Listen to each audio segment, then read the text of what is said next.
par remercier mes confrères qui m'autorisent bien évidemment à faire une incursion dans cette conférence de presse pour vous dire deux, trois choses très rapidement. Et avant tout, c'était mon cher Elage que je souhaite la bienvenue au bâtonnier Olivier Piercieux. Donc, merci, mon cher confrère, d'être venu et ensemble avec les excellents avocats sénégalais dont je voulais saluer le travail depuis très longtemps. L'excellent travail qu'ils sont en train de faire, je suis convaincue que vous ferez un groupe important, consistant, pour engager la bataille de la clarification autour de cette supposée dette. Et je veux dire trois choses. Je veux parler d'eux, je veux parler de nous, et je veux parler de la dette. Parler d'eux, c'est quoi? Ils ont fait de... Lorsque le Premier ministre fait sa sortie, pour qu'il y a un cachet. Il ne nous dit pas c'est quoi cette dette cachée. Il ne nous dit pas comment cette dette a été cachée. Et il ne nous dit pas en quoi consiste cette dette cachée. Mais quelqu'un qui parle, qui dit qu'il y a une dette cachée, on imagine, on suppose, on est même convaincu qu'il a les éléments entre ses mains. Mais on ne déclare pas que la dette est cachée pour aller faire recours à des expertises, des cabinets futurs internationaux pour valider sa parole. C'est ce qu'on appelle aller a posteriori pour aller chercher des éléments qui viennent conforter sa déclaration d'a priori. Sur quoi le gouvernement du Sénégal s'était fondé en septembre, je crois, 2024, un an, pour dire qu'il y a une dette cachée, sans en rapporter la moindre preuve, sauf à nous dire qu'il y a un rapport de l'inspection générale des finances, il y a un rapport de la Cour des comptes, et finir par aller lui-même chercher un cabinet d'expertise, Mazars, pour venir essayer de conforter ces allégations. Je pense que, de leur point de vue, ce n'est pas l'attitude que quelqu'un doit avoir quand on a les éléments en main. Et moi, je n'ai jamais vu un gouvernement parler alors qu'il n'a pas les éléments en main. Deuxième chose, toujours les concernant. Cette chose-là, le bâtonnier sûr, Maître El Hadji Amadou Sall sont revenus là-dessus. Mais le gouvernement est redevable de nous informer. Il est obligé. Ils ont cité la Constitution. Ils ont cité les lois organiques. Mais il y a une dernière loi, 26 août 2025, il y a quelques semaines, où l'Assemblée nationale dit que la personne qui est redevable de l'information est obligée de mettre cette information à la disposition de celui qui la demande. Et d'ailleurs, si la personne ne le fait pas, elle est passible de poursuites pénales et condamnée à payer au minimum des amendes. Alors, à qui on a affaire? À la Cour des comptes. C'est l'administration ou ce n'est pas l'administration?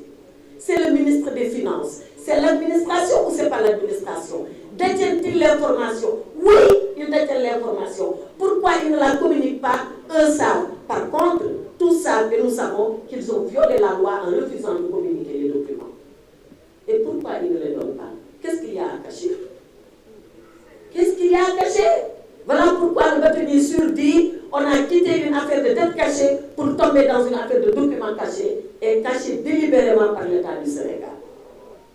Le rapport du cabinet Mazars. Il a fallu que les avocats introduisent le courrier pour qu'on nous le distille de façon très pernicieuse dans la presse. Chaque matin, vous lisez un bout qui ne dit rien, qui n'explique pas grand-chose. Nous, on veut la conclusion, on ne veut pas des bouts de rapport. Donc voilà les deux choses que je voulais dire sur eux. C'est de faire l'annonce sans en détenir les preuves et d'aller les chercher après. C'est de détenir l'information et de refuser de la communiquer. Et maintenant, je viens à nous. Nous, qu'avons-nous fait? Quand je dis nous, c'est le président Macky Sall. Mais quand même, on doit ici saluer sa posture et son courage. Vous pensez qu'il est agréable pour un ancien président de la République d'avoir en face de lui une administration dont il a été un des grands chefs et de lui dire je sollicite des documents et que l'administration refuse et qu'il soit obligé de faire recours à des avocats. Je n'ai jamais vu un exemple du genre dans le monde entier. Mais il a fallu beaucoup de courage moral pour le président Macky Sall pour faire ça. Mais il n'a pas fallu tout le courage. Il a fallu que lui, face à sa vérité, dise quel que soit Alpha, je ferai éclater. Quel que soit Alpha, quoi qu'il en coûte, on saura exactement ce qui s'est passé. Mais s'il n'était pas innocent, vous pensez qu'il aurait fait ça? Chose à se reprocher, la plus petite chose soit-elle. Vous pensez qu'il allait pousser comme ça, commettre des avocats et leur dire allez-y, je veux que la vérité éclate. D'ailleurs, pas pour moi seulement Macky Sall, mais pour tout son régime, parce que nous étions avec lui. Pour tout son régime. Maintenant, l'autre chose, toujours parlant de nous, c'est dans cette affaire de considérer que c'est un devoir pour nous d'aller jusqu'au bout. Le président Macky Sall a fait l'honneur à ses avocats de sa confiance. Ils vont aller jusqu'au bout. On a écrit une première lettre. Ils n'ont pas répondu. Ils ont fait l'autruche. Vous savez l'autruche, quand elle ne veut rien voir, elle met sa tête dans le sac. Et elle reste là-bas, coincée. Ils font comme s'ils n'avaient rien vu. On va réécrire, peut-être, certainement. Ils le verront bien encore. Et on va continuer sous d'autres formes que vous verrez. Mais on ne lâchera pas. On ne lâchera pas parce qu'il est facile d'accuser les gens. On ne lâchera pas parce qu'il est facile, après avoir accusé les gens, d'aller chercher des preuves.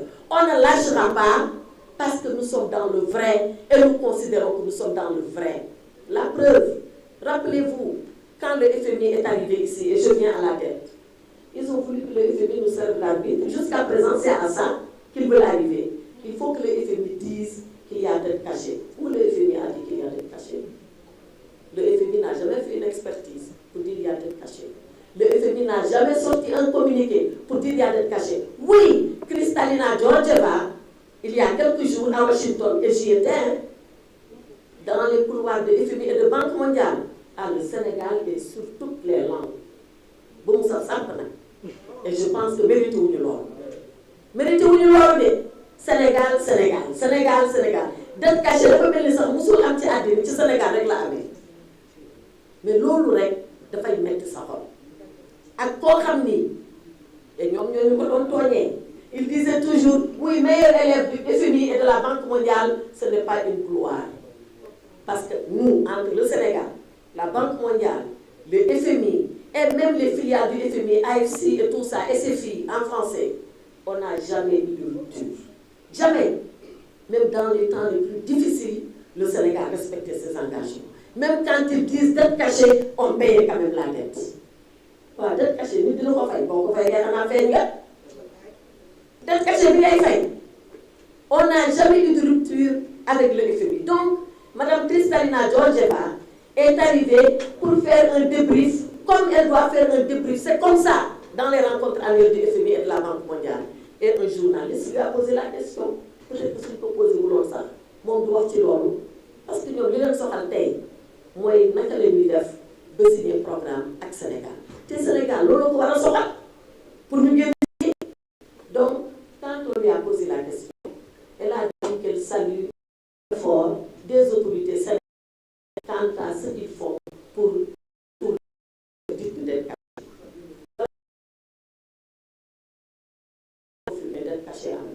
il faut savoir lire si on peut pas lire maintenant, ça c'est notre débat. On sort de ce débat-là. Donc, cette histoire de dette cachée, ñoom ñi ñoo ko sombi te ñoo ko nar a naan. ñoo ko sombi de te ñoo ko nar a naan te ñu koy naan sax commencé nañu sax di ko naan. Donc nous, ce qu'on veut, et je me résume, et là j'ai déjà été assez long et je te remercie de ta générosité. Ce qu'on veut, c'est le mbir mi leer.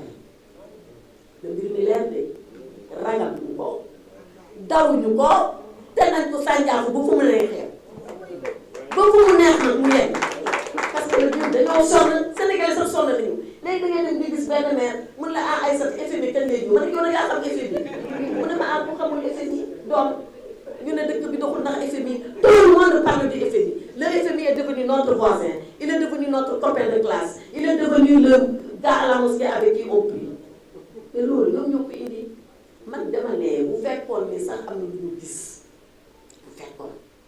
bu fekkoon ni sax am na ñun lu ñu def ñoom li leen waroon ci gouvernement bu tey bu responsable mooy ne lii de am na FMI nañ waxtaan ba pare ba wut solution soo ko génn nag di mel naan Macky Sall fi def li wala moo fi def li wala moo fi def laa mais dara tëll rek ñu ne damm na commencé yuuxu léegi nag dette cachée bi saf na si ñoom sàpp te safagul nag dina saf ba mu gën a saf lii en tout cas ñun luñ bëgg mooy que ça soit clair que cette histoire de dette cachée là qu'on la règle et qu'on se dise que Macky Sall n'a rien à voir avec une dette cachée, on ne la rembourse pas.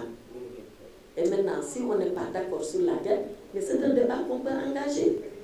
C'est un débat qu'on peut engager entre Sénégalais, tranquillement, parce que le n'est pas bon. En tout cas, ce sont ces trois choses-là que je voulais dire.